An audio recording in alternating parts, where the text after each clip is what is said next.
Ready for a deep dive? Always. Okay, great. So today we're tackling the Bhagavad Gita.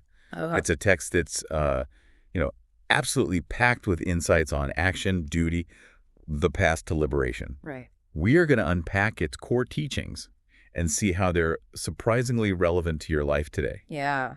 Oh, It is fascinating how a text written thousands of years ago right. can offer guidance for the challenges we face in the modern world.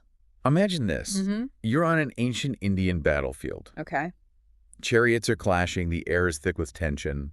That's the scene where the Bhagavad Gita unfolds. Where, Our main character, yeah. Arjuna, Mm-hmm. is a warrior facing a serious dilemma, and his chariot driver Okay. happens to be Krishna, Right. a divine Oh. incarnation. Yeah, it's important to note that this battlefield isn't just a physical one. Oh, really? It symbolizes the internal struggles we all experience in life. Okay. Arjuna's about to fight a war against his own family, teachers, even his friends. Oh, wow. Talk about an identity crisis. That's heavy stuff. Mm. No wonder he's freaking out, Right. questioning everything. It's like that moment when you have a big decision to make, Mm-hmm. and you're completely torn between what you should do Mm-hmm. and what feels right in your gut. Exactly. And in this moment of crisis, Yeah. Krishna steps in to guide Arjuna. Okay.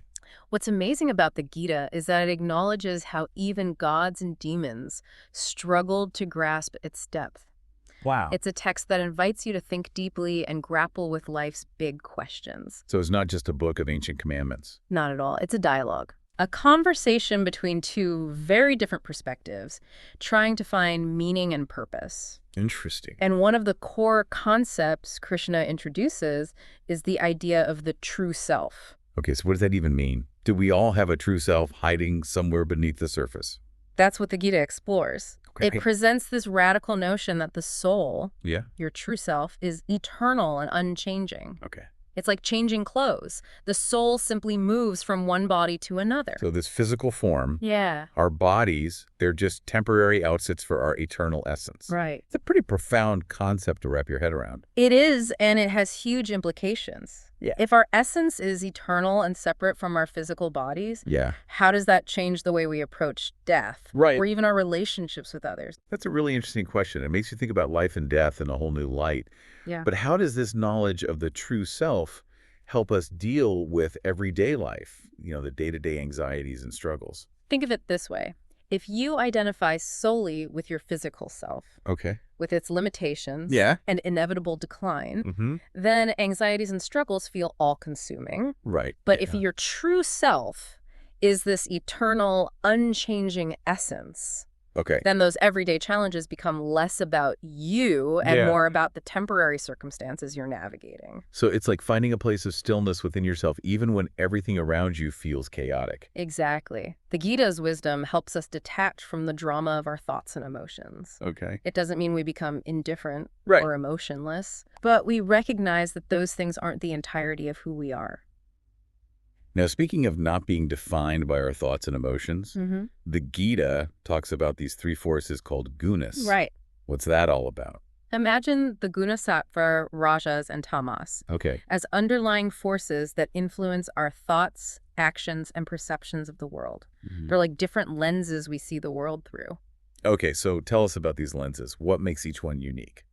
Well, sattva is the purest guna. Okay. It's associated with wisdom, clarity, harmony, and peace. Okay. When sattva is dominant, you feel calm, Right. focused, and content. It sounds like a pretty great state of mind. It is, and we all experience it from time to time. Yeah. Then there's rajas, Okay. the force of action, Yeah. passion, and change. It's that energy that drives us to achieve, compete, even get a little restless. So rajas is what fuels our ambitions and desires. Precisely. Okay. It can be a powerful motivator, Yeah. but too much rajas can lead to anxiety, Mm-hmm. restlessness, Right. and always chasing the next big thing. Okay.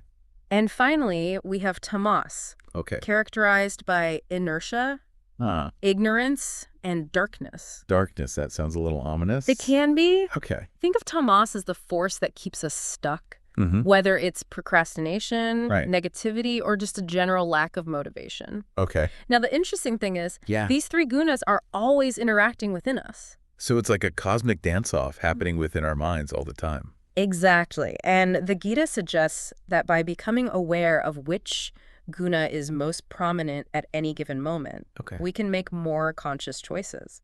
So if I'm feeling super energized and motivated, Yeah, that's probably Rajas in action. it could be. Okay. Or you might find yourself feeling incredibly peaceful and content after a meditation session. Right. That could be a sign that sattva is dominant. Right. The key is to simply observe these states within yourself without judgment. This is making me think about the different paths to liberation. The Gita outlines Okay. karma yoga, bhakti yoga, and jnana yoga. Right.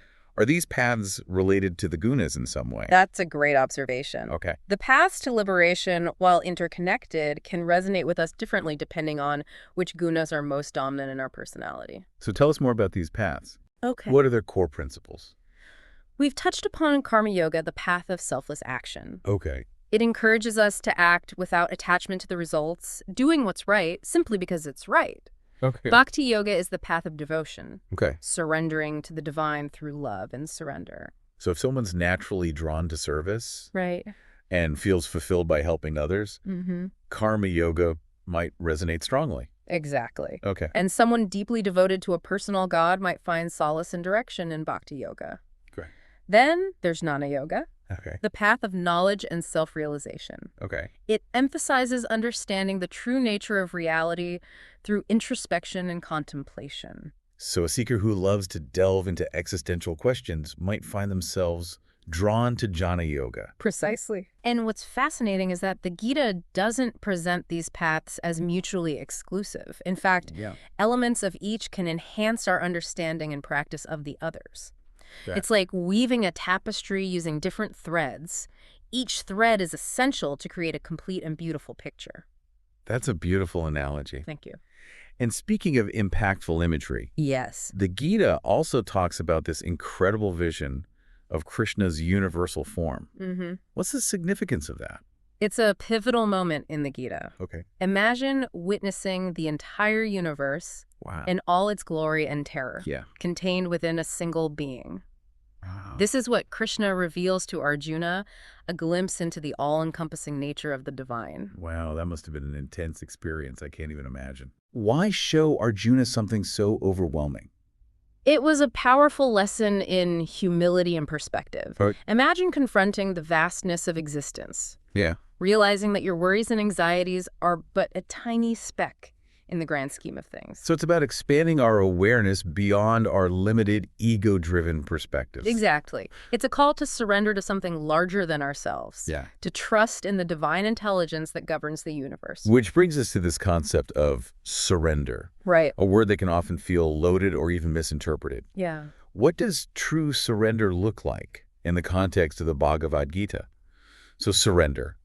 It's one of those words that can, I don't know, feel a bit passive, maybe even a little scary. Like, are we really supposed to just give up and let fate decide everything? That's a common misconception. Yeah. The Gita's idea of surrender isn't about becoming passive or abandoning our responsibilities. Right. It's more about aligning our will with the divine will, recognizing that we're part of something so much bigger than ourselves and trusting in the unfolding of life, even when we don't have all the answers. Okay, so it's not about being a puppet on a string, but more like becoming a co-creator with the universe. Exactly. It's about showing up, doing our best, but releasing that need to control every single outcome. Remember, Arjuna, Yeah. even after experiencing the awe-inspiring vision of Krishna's universal form, he still picks up his bow and fights. So surrender doesn't negate action. That's interesting. Right. It's about action with detachment, acting from a place of inner peace and alignment rather than from a place of fear or ego.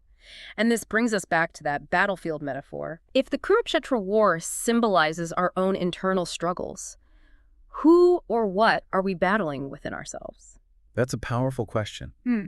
What limiting beliefs, what fears, what attachments are we clinging to that might be holding us back from truly living out our Dharma, our purpose? It's a question worth pondering. Yeah. And the Gita encourages us to find our own answers. It offers us these different pathways: karma yoga, bhakti yoga, jnana yoga. Surrender itself not as rigid rules, Right. but as tools to navigate the battlefield within. So it's like we each have a personalized toolkit for liberation, Yeah. And part of the journey is discovering which tools resonate with us most deeply. Exactly. Okay. And remember, these tools aren't mutually exclusive. Right. We can draw inspiration and guidance from each path, weaving them together to create a tapestry of understanding that's uniquely our own. I love that visual. It's not about finding one right way, Yeah. but about creating a practice that feels authentic and helps us, I don't know, live with more purpose and peace. Precisely. Yeah.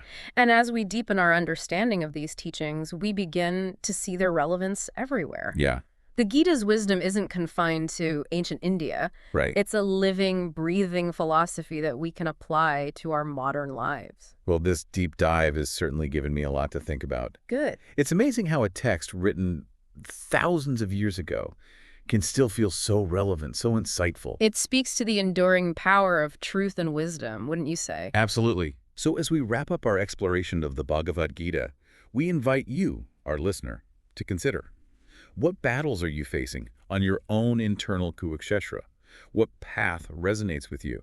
And remember, you don't need to have all the answers right away. The journey itself is where the real wisdom unfolds. And who knows? Maybe by embracing a little bit of the Gita's wisdom, we can each transform our own battlefields into gardens of peace and fulfillment. Beautifully said. Thanks for joining me on this deep dive. It's been a pleasure exploring the Bhagavad Gita with you. Thank you for having me.